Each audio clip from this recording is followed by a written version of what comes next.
Kalian pernah gak sih niatnya pengen main game cuma 30 menit tapi tanpa kalian sadari tiba-tiba udah 3 jam, tiba-tiba udah pagi. Sementara deadline udah mepet, kerjaan belum kelar, belum istirahat. Nah itu pasti nggak cuma gue doang yang pernah ngalamin itu. Apalagi game-game yang kalian mainin tuh game-game yang grinding keras. Atau mungkin game-game pompe kayak ML, Dota, atau Valorant. Nah, dari fenomena tersebut itu muncul pertanyaan menarik. Jadi, apa yang membuat kita bisa terus untuk bermain game sampai lupa waktu?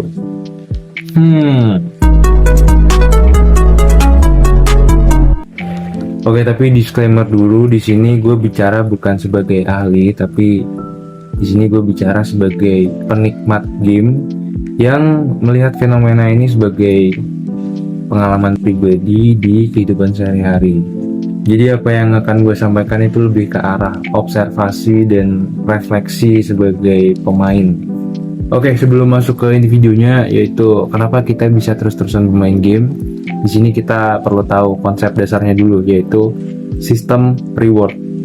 Nah, jadi apa sih bang sistem reward itu? Nah, gampang ya, sistem reward adalah hadiah yang diberikan ke pemain karena telah melakukan suatu aksi tertentu di game tersebut. Misal hadiah login, atau hadiah naik level, atau hadiah-hadiah karena sudah menyelesaikan stage-stage tertentu. Nah, mungkin itu bisa dianggap hal yang sepele ya, tapi sebenarnya hal tersebut itu sangat berpengaruh kepada perilaku pemain. Nah, hal ini berkaitan dengan suatu konsep dalam psikologi yang pasti kita nggak asing banget dengan kata dopamin. Nah, jadi dopamin itu apa? Dopamin adalah suatu zat kimia di otak yang berperan sebagai perangsang rasa senang dan motivasi. Jadi ketika kita mendapatkan reward, otak kita akan melepas dopamin, sehingga kita bisa merasa puas dan terdorong untuk melakukan aktivitas tersebut. Sorry banget nih karena lampunya mati, jadi mungkin setupnya agak berubah ya. Gue lanjutkan. Jadi menurut penelitian dari Harvard Medical School, dopamin nggak cuma muncul ketika kita mendapatkan kesenangan, tapi ketika kita mengantisipasi adanya reward. Nah, artinya ketika kita berharap atau kita berekspektasi akan mendapatkan reward, otak kita udah senang terlebih dahulu, dan itu membuat semakin penasaran reward apa yang akan muncul ke depannya. Konsep ini juga dijelaskan dalam suatu teori yang namanya teori reinforcement oleh Frederick Skinner. Nah, jadi manusia cenderung mengulangi perilaku ketika mereka mendapatkan suatu hasil atau mendapatkan reward. Nah, jadi ketika kita bermain dan kita mendapatkan reward, baik itu reward yang kecil atau reward yang besar, otak kita mengeset bahwa ini adalah suatu kegiatan yang menyenangkan dan layak untuk diulang. Oke, setelah kita mengetahui tentang konsep dasar sistem reward, selanjutnya kita masuk ke jenis-jenis reward. Nah, jadi untuk reward ini nggak sama. Kita dalam masing-masing reward itu punya caranya sendiri agar pemain itu tetap terus bermain. Ya, jadi kita masuk aja langsung pertama, yaitu adalah daily reward. Nah, jadi daily reward ini adalah hadiah yang diberikan setiap hari.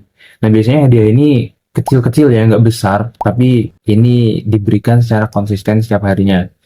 Nah, mungkin hal ini kelihatan sederhana, tapi ini benar-benar berpengaruh terhadap perilaku pemain, karena ketika kita telat login satu hari, kita akan merasa bahwa kita ketinggalan sesuatu. Nah, yang membuat itu bahasanya kita takut akan ketinggalan progres karena kita nggak login sehari. Oke, selanjutnya adalah progression reward. Nah, jadi progression reward adalah hadiah yang kita dapatkan ketika kita melakukan suatu perkembangan. Nah, contohnya apa? Contohnya misal kita menaikkan suatu level, kita mendapatkan karakter atau item baru yang lebih kuat, sehingga kita merasa kayak, ini ada kemajuan, dan kita menjadi terdorong untuk terus bermain. Oke, selanjutnya adalah random reward. Nah, jadi random reward nih seperti namanya ya, jadi adalah hadiah acak. Jadi kita nggak tahu nih nextnya kita bakal dapat hadiah seperti apa. Nah mungkin ini anak-anak gacha mungkin paham lah ya dengan sistem random reward ini. Nah, jadi random reward ini yang membuat game itu semakin menarik karena kita tidak tahu kedepannya kita mendapatkan item apa. Bisa jadi kita dapat item dewa, bisa jadi kita dapat item ampas, dan kita akan cenderung terus mengulangi sampai kita mendapatkan apa yang kita inginkan. Sehingga kita jadi terdorong untuk terus grinding sampai kita dapat hadiah yang kita inginkan. Oke, yang terakhir adalah competitive reward atau hadiah berbasis kompetisi. Nah, jadi contohnya dari sistem ini adalah di game-game kompe kayak misal ML, Dota, Valo, dan lain-lain. Nah, jadi pemain akan cenderung senang ketika rank mereka naik dan sebaliknya mereka akan lebih tertantang ketika rank mereka turun. Nah, hal ini menjadi pemicu untuk terus bermain demi meningkatkan status atau prestise mereka di dalam game. Oke, setelah kita memahami terkait jenis-jenis reward, sekarang kita masuk ke topik utamanya, yaitu kenapa game berbasis sistem reward itu dapat menyebabkan pemain bisa terus-terus bermain, bahkan sampai menyebabkan kecanduan.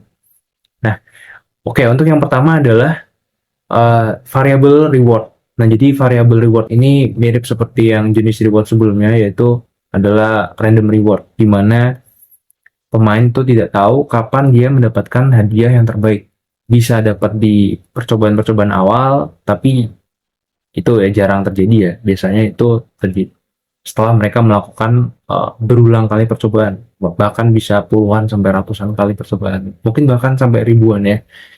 Walaupun beberapa game juga menerapkan sistem PT seperti kita udah guarantee dapat suatu item tertentu itu ketika kita menyentuh percobaan, biasanya menyentuh atau hampir 100.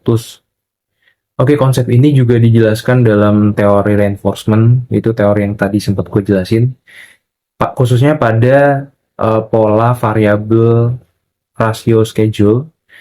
Jadi ini yang paling efektif untuk membuat suatu kebiasaan, yang dimana ini biasa diterapin juga pada game-game judi atau game-game slot.